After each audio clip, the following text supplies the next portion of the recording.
Chinese whispers, or telephone in the United States, is a game played around the world, in which one person whispers a message to another, which is passed through a line of people until the last player announces the message to the entire group. Errors typically accumulate in the retellings, so the statement announced by the last player differs significantly, and often amusingly, from the one uttered by the first. Reasons for changes include anxiousness or impatience, erroneous corrections, and that some players may deliberately alter what is being said to guarantee a changed message by the end of the line. The game is often played by children, as a party game, or in the playground. It is often invoked as a metaphor for cumulative error, especially the inaccuracies as rumors or gossip spread, or, more generally, for the unreliability of human recollection, or even oral traditions.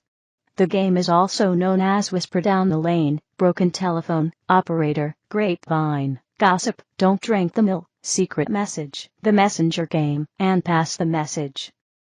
Today, the name Chinese whispers is said by some to be considered offensive.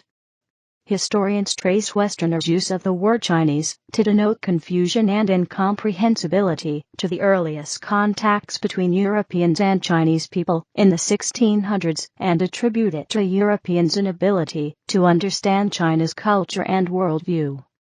Using the phrase Chinese whisper suggested a belief that the Chinese language itself is not understandable. The more fundamental metonymic use of the name of a foreign language to represent a broader class of situations involving foreign languages or difficulty of understanding a language is also captured in older idioms such as "it's all Greek to me." Gameplay. First, as many players as possible line up such that they can whisper to their immediate neighbors, but not hear players any further away. A phrase will be told by the judges, and the first player whispers it as quietly as possible to their neighbor. The neighbor then passes on the message to the next player to the best of their ability. The passing continues in this fashion until it reaches the player at the end of the line, who says to the judges the message he or she received. The game has no winner. The entertainment comes from comparing the original and final messages. Intermediate messages may also be compared. Some messages will become unrecognizable after only a few steps. As well as providing amusement, the game can have educational value. It shows how easily information can become corrupted by indirect communication. The game has been used in schools to simulate the spread of gossip and its supposed harmful effects. It can also be used to teach young children to moderate the volume of their voice, and how to listen attentively. In this case, a game is a success if the message is transmitted accurately with each child whispering rather than shouting. It can also be used for older or adult learners of a foreign language, where the challenge of speaking comprehensibly and understanding is more difficult because of the low volume, and hence a greater mastery of the fine points of pronunciation is required. Other versions, rumors. In this version of the game, when players transfer the message, they deliberately change one or two words of the phrase, often to something more humorous than the previous message. Intermediate messages can be compared. What an individual player changes in the message often says something about the player. Notable games.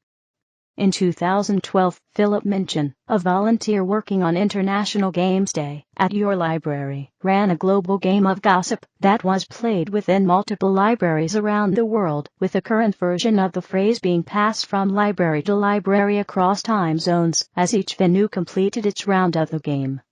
Over 26 hours, the inaugural game traveled through 7 languages and all 6 inhabited continents, starting in St. Kilda Library, Melbourne, Australia, as life must be lived as play, a common paraphrase of a quote from Plato, and ending in Homer, Alaska, USA, as he bites snails.